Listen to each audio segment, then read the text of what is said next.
Good morning, ladies. Good morning, Realtor family. I'm excited to be here this morning. And we're excited to have you. All right. So, do I have permission to just dive in and go? Go for it. All right. So, anybody with question, put your questions in the Q&A chat. Put your questions in the Q&A chat, as JJ has mentioned. So good morning, ladies and gentlemen. My name is Nilos Jr., as it was just mentioned, but we're going to do something today, and I have the privilege and honor of coming behind Craig Grant, even though he mentioned the scary side of AI. He did mention something that I'm going to build my short time here with you on. It's the fact that we are still irreplaceable. Right now, do we have to adapt? Yes. But should we be concerned with being replaced? No, if we are focused on thriving and not merely surviving. Now, here's what I am. I am smart enough to know that while you're here for motivation, I would be but a fool to sit here and sell you on ideas, pie in the sky ideas, to make you believe something without giving you some substance behind that. So what we're going to do, what my hope is to just share 6 things with you based on the whole idea of the word thrive itself, right? I know that we are trying to not merely survive in changing times. We want to thrive. We want to come out better. We want to be that light that's up on a mountaintop, on the hillside, so that when people look at us, they say, man, there's something special about her. He really does embody this thing, this idea of a real estate professional, a broker, a leader, a pioneer. Now, Craig mentioned it in the framework of AI and the forward movement of what this thing is called the real estate industry.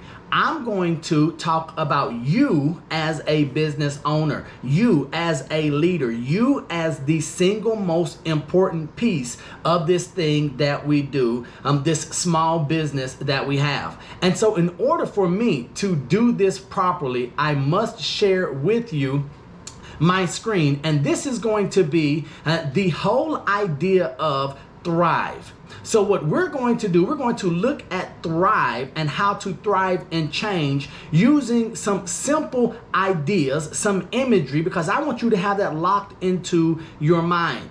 The very first thing, if we're going to thrive during change, we have to control our thoughts. And so as you think about the word thrive, the T is for thoughts. Now, hopefully after listening to Craig and Jeffrey Levine, having some input from your leadership at your association, maybe your thoughts this morning are better than they were last night. Maybe you thought that the sky was falling. Why? Because we have Chicken Little running around telling us what? The sky is falling. We might have some bad information, or we might just have some bad informants who are really, really loud, who are impacting the way we thought. We know that, as the word says, that we are what we constantly think about. There have been books written about it. So if we want to thrive, the first thing that we must do are focus on our thoughts. Because here's what I have learned. I have learned, and I am an example of, on a daily basis, that my thoughts can either make heaven out of hell or hell out of heaven. So if I am not cautious, I can look at this picture right here and say, man, it's really hard to be a broker, a leader, a real estate practitioner. Or the very same thing, the same industry, the same thing that others are experiencing, I can say, I believe there's hope. I can control the way I think about the settlement from August 17th. I can change or impact the way that I think about, buyers and sellers and disclosure. I can even change my thought about disasters and if there are going to be opportunities about that. But it all comes down to my decision to choose how I'm going to think. And here's the beautiful part. It's the same thing for you as a leader, as a practitioner or a business owner. You get today to choose how you're going to think. Are you going to see the sunshine Or are you going to see the dark, ugly clouds? I love rain. So originally I'm from Alabama, and there's nothing better for me than to see rain fall, to smell the wet dirt. Why? Because more often than not, I know that after the rain or even during the rain, I'm going to get to see one of the most beautiful things I have ever seen, and that is a rainbow. But guess what? It's all about the way that I think. So if we're going to thrive after our thinking patterns, our thoughts must be positively impacted. We have to think about our habits. What are your daily habits post-settlement? What are your daily habits during this thing that we're in? Because here's why I want to encourage you with your habits and when it comes to thriving during change. Because we've already been able to thrive during change in the past. Do you remember this thing called the pandemic? That thing that all of us were worried about. Our habits allowed us to do what? Sell real estate from our homes. To sell when we couldn't touch each other, when we had to have a very limited interaction with one another. But our habits allowed us to adapt. Now, unfortunately, some of us in 2024, guess what our habits are doing? We're sitting around vaping, chain smoking, bad thoughts with our colleagues, our peers. We're just sharing every negative piece of information or news that we find that comes across our desk, that's coming into our email, that's hitting us on social media. And then we wonder why we aren't thriving. The beautiful part about this image is that at any moment, if we change our thoughts, if we make different decisions and implement different habits, here's what we know. We know that great things are going to come as a result of it. So I'm going to ask you, as a leader, as a business owner, as the pinnacle of the profession, what are your daily habits saying about you? Do you have habits in place today on October 30th, 2024 that's going to help you get to the mountaintop? That's going to have your agents, your colleagues, your customers, clients, prospects lining up and beating down your door? Are they going to say, man, I love the way that she does this, or he has to be the best in the business because of this? Now, if your answer is no, it's okay if you change those habits today. Because as we know that coming from our thoughts and habits, in this real estate industry, we must have this thing called resilience, and that's where R is in thrive. We just mentioned the idea of the pandemic and how resilient we had to be. Now, I don't want to frustrate you or scare you, but if you're here, you're probably aware that this thing called real estate can be challenging. At most, we are on a roller coaster, and it's our job to make sure that our customers, clients, and prospects enjoy the highs while we help them endure the lows. We want them to enjoy the process of home buying, selling, renting, whatever it is, but we are going to carry the brunt of the responsibility. We're going to carry that heavy load, that uncertainty. We must be resilient. Now, here's where, in my encouragement to you, I have to also be practical. Many of us see this flower growing in concrete and we're like, yeah, it's a beautiful image. I love the idea. But Neil, I don't know if I am capable of being the rose that grew from concrete. The situation, the environment, the pressures of life, of just daily living are too great. Right? So I'm not asking you to be a flower in concrete. Maybe being resilient is just being flexible, right? Maybe those plans that you had of how many transactions you were going to have, or your per agent production was going to be in 2024. You thought this was going to be the year that the interest rates fell dramatically and that you were going to have more business, more sellers getting off of the fence, and it just hasn't happened. Maybe your resilience isn't about being strong and unchanging and unwavering. Maybe your proof or evidence of resilience is that the marker that you're writing in becomes a flexible pencil. Maybe now you're saying, I need to adapt so that I can survive, so that I can thrive. Craig just mentioned it, that talking about this new generation of realtors, they probably are not going to be those who are hell-bent on doing business one way.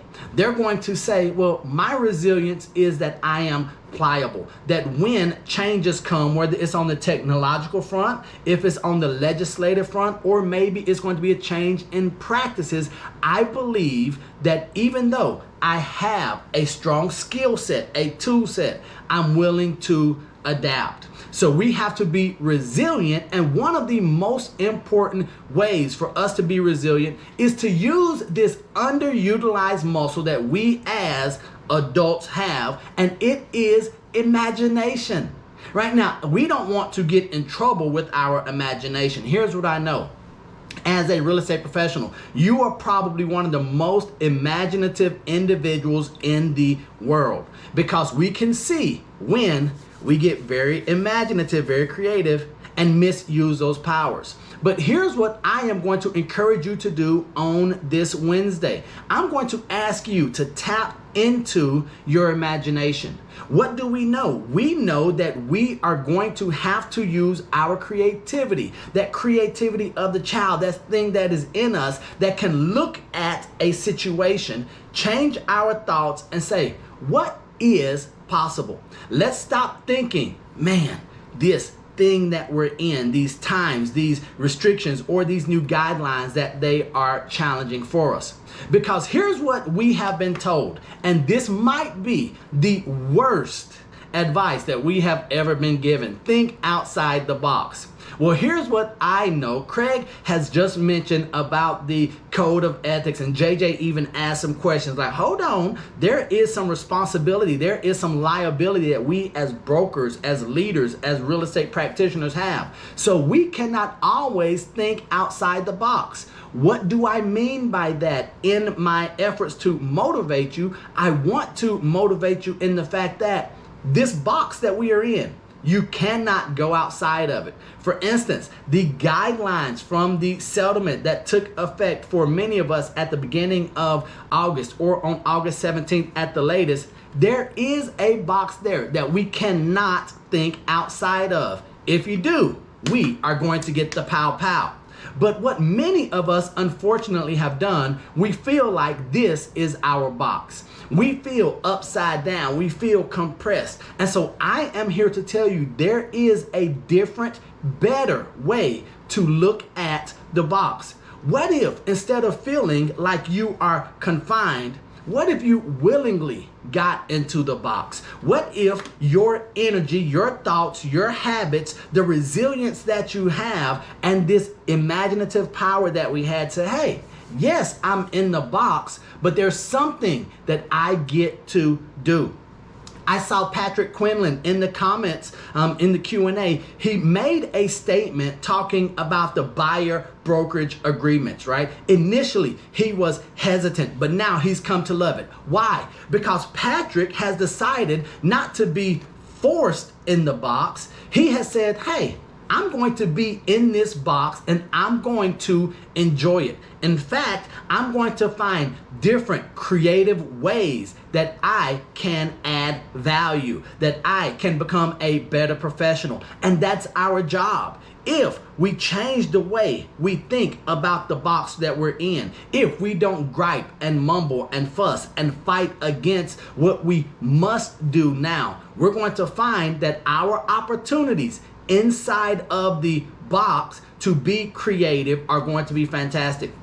And I hate to keep going back to Craig, but he just mentioned it. It's not whether you're going to be replaced by AI or not. It's all about whether you're going to embrace this as a way to improve, increase, and then leverage technology, to leverage your imaginative and creative powers. If you do that, I am here to be a bearer of great news. You are going to win. Because what we find is that many individuals, when they realize that they cannot think outside the box, and when they feel pressured by the box. They do not enjoy, they quit. And if you are here with us on this Zoom, here's my encouragement, and I want to applaud you because thank you for not quitting. If we can have this perception that we're going to play, we're going to create this box and make it something beautiful, we are going to win. Now, here's where our creativity and imagination, with everything we've talked about so far in Thrive, is going to really make the difference. And it is with value. So we must ask a question: are you adding value or not? The fact that we now have these guidelines, that we're in changing times. What was valuable 5 years ago, 5 months ago, is not as valuable today. Unfortunately, you and even myself, I like to believe that I'm giving maximum value. I like to believe that I'm at 100%. But then I, as a business owner, just like you, we have to really ask an honest question. We have to pull up our seat to the mirror and ask, is it worth it? Am I really doing something? Is the value that my clients, customers, even my colleagues, the association that they're getting, that I'm affiliated with, are they getting their money's worth with me? Now, of course, our easy answer, the default, is yes. But what if today, how much better would your business, would your life, would your self-esteem be if you sat down in front of the mirror after ThriveCon 2024 and you asked, is it worth it? Right? Is what my clients, customers, my friends, my family getting from me during these changing times, is it worth the cost that they are paying? If not, how can I turn the dial? Is it going to be that I need to look at the brokerage agreements or the marketing or listing agreements a little bit better? Do I need to work on my scripts, my dialogue? Do I need to come in and maybe leverage AI to make a systematic process a little bit better? If we can do that, I've got good news. We win. Here's why I'm encouraged by the fact that if we can add value, that we're going to win. Because so many times right now in 2024, mediocrity has become the norm. Just giving people what they ask for, meeting client expectations, that's the goal. Well, if you're here with us, here's what I know about you, even if I don't personally know you. I know that you are not someone who simply meets expectations, because you could meet expectations and not be on this Zoom, not be here with us today. If you're here, you are a higher caliber. So this is where I would call you those who have separated yourself from the mediocre many and have joined the ranks of the elite few. And here's how I want you to feel today. I want you to be excited.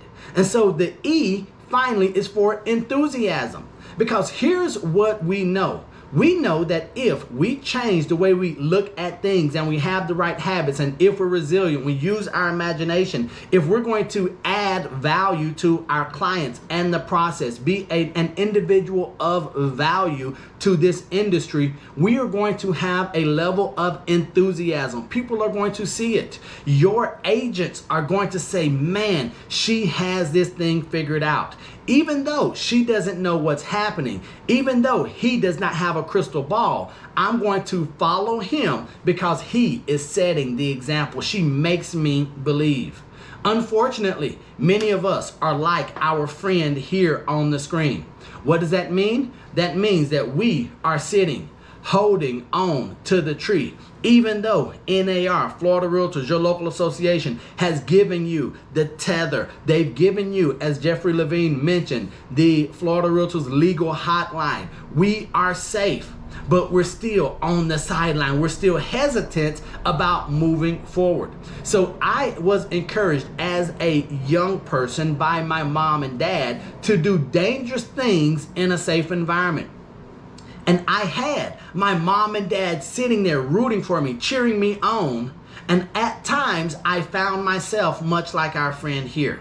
But here's where I want to encourage you, is that enthusiasm changes everything. The fact that you have leaders and association and organization, you have peers and colleagues, even customers and clients who are excited about these times that we're in, that enthusiasm is going to transform us from her to her. Right? So we don't even need the helmet. We don't need the tether. We are going to be able to boldly jump out into this thing called real estate in 2024. So many of us were on the fence. We were like, I don't know if I'm going to renew this year. Oh, those membership fees, they sure are expensive. I'm hearing this talk about all these other things in the industry. Could I encourage you, after you've gone through your Thrive and after you realize that things are not nearly as bad as people make us believe, that the sky is not falling, once you understand that you have the right habits and that your imagination is something that is going to help you be resilient, and you know that you're a person of value, could I challenge you to jump with enthusiasm? Because if you are willing to jump with enthusiasm, there are going to be new creative things that you get to enjoy. There are some victories that are only reserved for those of us who are willing to tie the bungee onto our feet and to jump out arms stretched and just be positively expectant that great things are on the other side. Do we know that there are going to be challenges in this thing? Yes. Have there been challenges before? Of course. What's our job? Our job is to be those leaders who say, I don't have all the answers. I don't know what tomorrow looks like, but I'm making a decision today.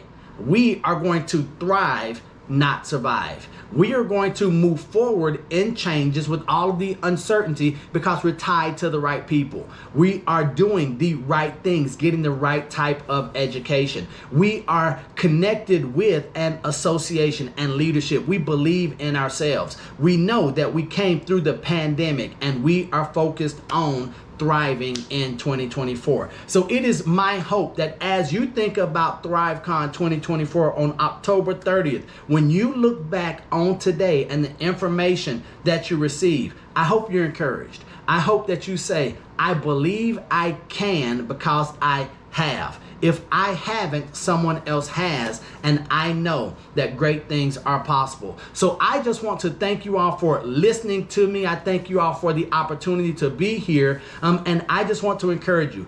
Are challenging times ahead of us? Yes. Are changes ahead of us? Of course. But they have been, they will be, and the times that we are in right now, if we are focused on thriving with thoughts, habits, resilience, imagination, value, and enthusiasm, I am happy to report that we are not only going to survive, but we are going to thrive in changing times. So thank you all for your time. It has been an absolute pleasure. I look forward to coming back and hanging out with you all again soon. Thank you, ladies.